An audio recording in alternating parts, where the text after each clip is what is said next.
Welcome student. In this new video, we are going to start with the topic of megasporogenesis. This we will try to wrap up quickly because ऐसे तो ये process बहुत ही ज़्यादा important है क्योंकि ये process particularly आपको 2 या 3 नंबर में क्वेश्चन के तौर पे पूछा जाता है. स्टूडेंट, अब अगर मैं बात करूँ ये sexual reproduction in flowering plant की, पूरी यूनिट इंपॉर्टेंट है. 14 मार्क्स की पूरी यूनिट आती है. लेकिन the fact is in this particular situation जब आपका पहला चैप्टर रिमूव हो चुका है तो कहीं ना कहीं इसका वेटेज बढ़ जाता है. और ये जो पर्टिकुलर क्वेश्चंस हैं आपके, ये बहुत ही ज़्यादा इंपॉर्टेंट हो जाते हैं. क्यों? बिकॉज ये क्वेश्चंस आपको नीट में भी पूछे जाते हैं कहीं ना कहीं. और एज आई बिलीव कि जितने भी बच्चे अभी के लिए मेरा ये पर्टिकुलर वीडियो देख रहे हैं वो सारे के सारे कहीं ना कहीं नीट एस्पायरेंट है, मेडिकल एस्पायरेंट है. तो दैट मीन्स कि वो कहीं ना कहीं प्रिपरेशन करेंगे. तो उनके लिए इस चीज़ को मुझे बताना बहुत ज़रूरी है कि आप इन चीज़ों को, छोटी छोटी चीज़ों को ज़रूर याद करके रखें. तो जैसे कि हम स्टार्ट करते हैं मेगास्पोरोजेनेसिस. हमने स्ट्रक्चर पढ़ा हुआ है, हमने टाइप ऑफ ओव्यूल भी पढ़ लिया. तो now in this particular video if you talk about this megasporogenesis process, first of all we have to know the location कि ये जो पर्टिकुलर प्रोसेस है वो कहाँ पे होता है और इसको इस तरीके का नाम क्यों प्रोवाइड किया गया. तो आपको ये समझ के रखना है there will be the cells of nucellus, the cells of nucellus. अब अगर आपको याद हो, अगर मैं ओव्यूल के स्ट्रक्चर को आपको याद दिलाऊं तो ये स्ट्रक्चर है ओव्यूल का. ठीक है, मैंने यहाँ पे एक डिटेल स्ट्रक्चर आप लोगों के लिए ड्रॉ करके रखा हुआ है यहाँ पे.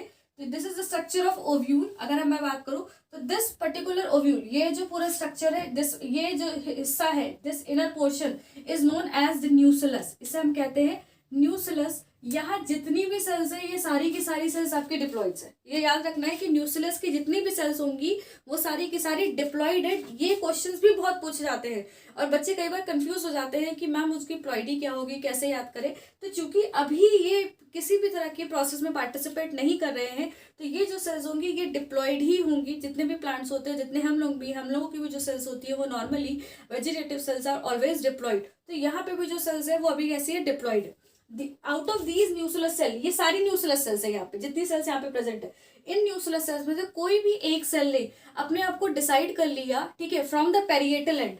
ये वाला जो एंड है, this end is known as the parietal end. कौन सा एंड है ये आपका? Parietal end. आपको याद रखना है कि from the parietal end any of the cell, कोई भी एक सेल, जिस सेल को मैं यहाँ पे लेके चल रही हूँ, दिस सेल हैज डिसाइडेड कि this will play the role of functional megaspore mother cell. So now this cell will become MMC, which is functional megaspore mother cell. तो अब क्या है, development of female egg cell, और या फिर हम बोलते हैं डेवलपमेंट ऑफ एग सेल और मेगास्पोर मदर सेल का जो डेवलपमेंट का प्रोसेस है, this is only we are going to study in this process of sporogenesis. ठीक है, अब कैसे होगा पहले ये देखते हैं. तो this megaspore mother cell which is diploid in nature, this will undergo the process of meiosis. Meiosis, किसी ने मुझसे पूछा कि मैम मियोसिस क्या चीज होती है. तो बेटा मियोसिस आपके टाइप ऑफ डिवीजन का एक हिस्सा है. आपने क्लास 11th में पढ़ा था. मियोसिस और माइटोसिस, दो तरह की सेल डिविजन्स होती है. माइटोसिस जब भी होगी, कोई भी सेल जब डिवाइड होती है, मैं एक बार फिर से रिकॉल कर दूं, एक सिंगल सेल डिवाइड होकर के अगर दो डॉटर सेल्स बनाती है और दोनों ही डॉटर सेल्स के पास सेम तरह के सेट ऑफ क्रोमोसोम्स पहुंचते हैं, सेम तरह के नंबर ऑफ क्रोमोसोम्स पहुंचते हैं, ऐसे डिवीजन को हम माइटोसिस कहते हैं. लेकिन जब हम बात करते हैं मियोसिस प्रोसेस की, the cell number is 2n, लेकिन यहाँ जो नंबर ऑफ डॉटर सेल्स होगी वो आपको 4 डॉटर सेल्स मिलेंगी due to resulted. And all cells are haploid in number, यानी उनका जो नंबर ऑफ क्रोमोसोम है वो अगर हाफ हो जाता है तो such kind of division is known as your meiosis process. In this particular process of the formation of egg cell, यहाँ पे हम लोग बेसिकली मियोसिस के बारे में बात करेंगे. So this microspore mother cell will undergo the process of meiosis. और ये मियोसिस का जो प्रोसेस है वो 2 स्टेप में कंप्लीट होता है. The first one is meiosis 1 and the second one meiosis 2. Meiosis 1 में बेसिकली एक जो microspore mother cell, megaspore mother cell है, this will undergo the process of meiosis, जो कि रिडक्शनल डिवीजन है बेसिकली.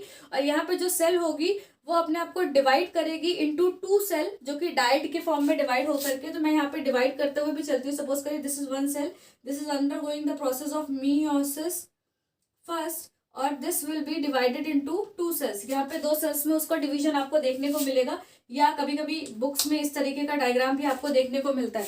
तो इस तरीके के सेल्स में वो डिवाइड हो जाएगी. Then this will complete the process of meiosis 2. तो this dyad cell will undergo the process of meiosis 2 and this cells will be divided into 4 parts. ठीक है, आपका ये डिवाइड हो गया, दोनों सेल्स आपस में डिवाइड हो रही है, तो this cell was also divided into two cells and this lower cell has also divided into 2 cells. So now functionally we have 4 cells. So now these cells are known as your megaspores. इनको कहा जा रहा है megaspore. तो how many megaspores are there? 4 megaspores and all are haploid in nature. कैसे है nature से ये? डिप्लॉइड. तो यानी megaspore mother cell undergo meiosis process and there will be formation of 4 megaspore haploid cells. तो यहाँ तक का प्रोसेस मेरे ख्याल से हम लोगों का क्लियर है. अब हम इसके आगे चलते हैं. तो what we can do now, this particular cell, ये जो पर्टिकुलर सेल है, मैं यहाँ से कुछ सेल्स को रिमूव कर रही हूँ क्योंकि this particular functional cells of megaspore mother cell, ये जो मेगास्पोर मदर सेल्स है आपके पास, ये धीरे धीरे ग्रो करेंगी साइज में. तो हम लोग यहाँ पे बना लेते हैं एक tetrad. So what will happen to them कि ये जो नेक्स्ट हमारे पास में न्यूक्लियस सेल्स थी, ये न्यूक्लियस सेल्स धीरे धीरे अपने आप को डीजनरेट करेंगी to give the nourishment to this developing megaspore tetrad, out of which अब धीरे धीरे डेवलपमेंट का प्रोसेस हो रहा है. Now what will happen, these three upper cell, अब ये जो पैरिएटल एंड की सेल्स है, ये 3 सेल्स आपस में डिसाइड करेंगे, they will degenerate. 3 upper cells will degenerate. तो ये जो ऊपर की 3 अपर सेल्स है, दे विल डीजेनरेट. ठीक, तो अगर ये यहां से डीजेनरेट कर रही हैं, that means now we have only one cell. Now we have only one cell और ये सेल्स आपकी डीजेनरेट करते हुए धीरे धीरे ये सेल्स आपकी यहां से डीजेनरेट कर जाएंगी. And now the main process is going to start. Now this particular cell which is having very important role, as you can see in that particular diagram. So soon these 3 megaspore cells which is non-functional in nature वो degenerate कर जाएंगी and they will disappear. वो degenerate करने के साथ साथ disappear कर जाएंगी. मैं एक बार ये diagram फिर से देख लेती हूँ, बना लेती हूँ. ठीक है, this will help you.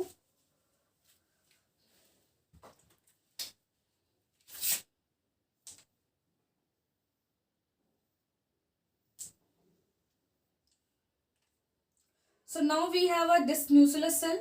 ये पर्टिकुलर सेल्स है जो इसको नरिशमेंट अभी भी कुछ कुछ प्रोवाइड कर रही हैं. And now we have only one cell inside that which is functional megaspore.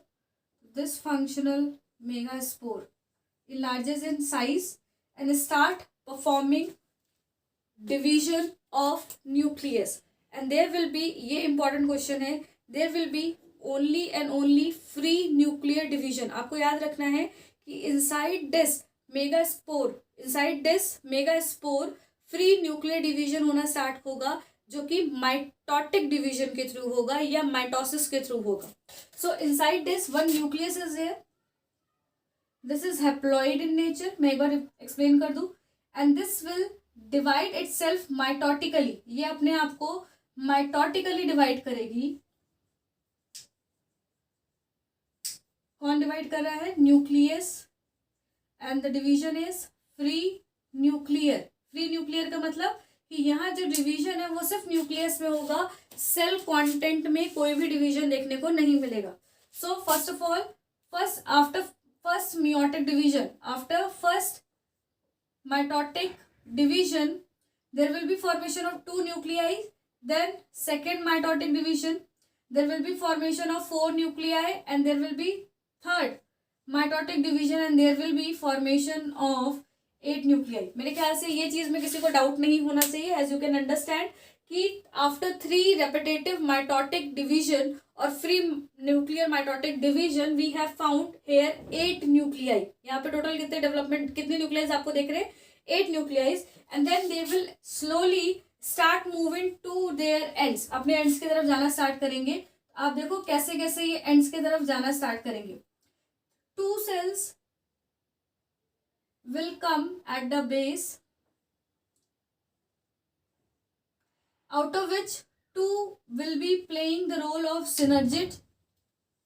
2 cells will become synergid. The one is going to form egg apparatus or egg cell. Egg cell. The 2 free polar nuclei will be also there. मैं यहाँ पे label कर देती हूँ polar nuclei. ठीक. Next 3 cells will form antipodal cell at chalizial end. Antipodal cell at chaliza. ये हम लोग को पता है कि this is chaliza. So chalizial end पे या chalizial end पे we will found that cells जिसको हम antipodal cells कहेंगे. यहाँ बीच में 2 polar nuclei है and at the base जहाँ पे filiform apparatus भी है, ये कल बात हुई थी. ठीक है. There will be presence of filiform apparatus. There will be formation of 2 cell and 1 egg cell and 2 polar nuclei. As you can see in this particular diagram, we will found in that female gametophyte, development of female gametophyte करने के बाद we will found here how many cells? 1 2 3 4 5 6 and on total 7. So this is 7 celled, 8 nuclei. 1 2 3 4 5 6 7 8 nucleate female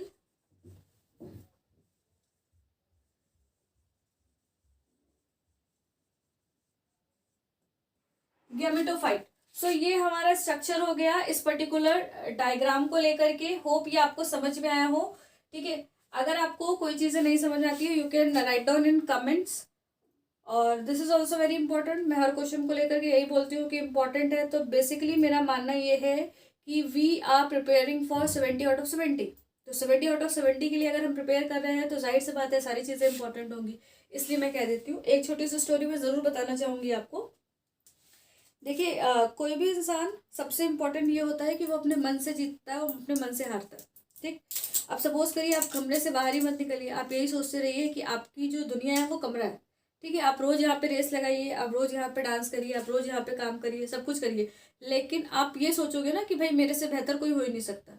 लेकिन जब आप एक real world में बाहर निकल करके जाते हो तो आपको पता चलता है कि आपके जैसे भी बहुत सारे. तो अपनी पहचान बनाने के लिए कुछ तो मेहनत करनी पड़ेगी. और जिस दिन आप अपने कंफर्टेबल जोन से बाहर निकलोगे, ये कमरा आपका कंफर्टेबल जोन है, याद रखिएगा. कंफर्टेबल जोन में इंसान खुश रह सकता है, सेटिस्फाइड रह सकता है, सब कुछ रह सकता है. लेकिन अगर आप अपनी एक पहचान बनाना चाहते हो तो आप कंफर्टेबल जोन में कभी भी अपनी पहचान नहीं बना पाओगे. आई विल सजेस्ट यू कि आप अपने कंफर्टेबल जोन से आगे निकलिए और कुछ मेहनत करिए, थोड़ी और मेहनत करिए ताकि आप अच्छा कुछ बन सके. एक इंसान सक्सेसफुल हो सकता है पर अचीवर बनने के लिए थोड़ी मेहनत करनी पड़ती है. होप आपको ये क्लास अच्छी लगी होगी. And I will if you like this video, do like my video and share to your friends also. Thank you so much.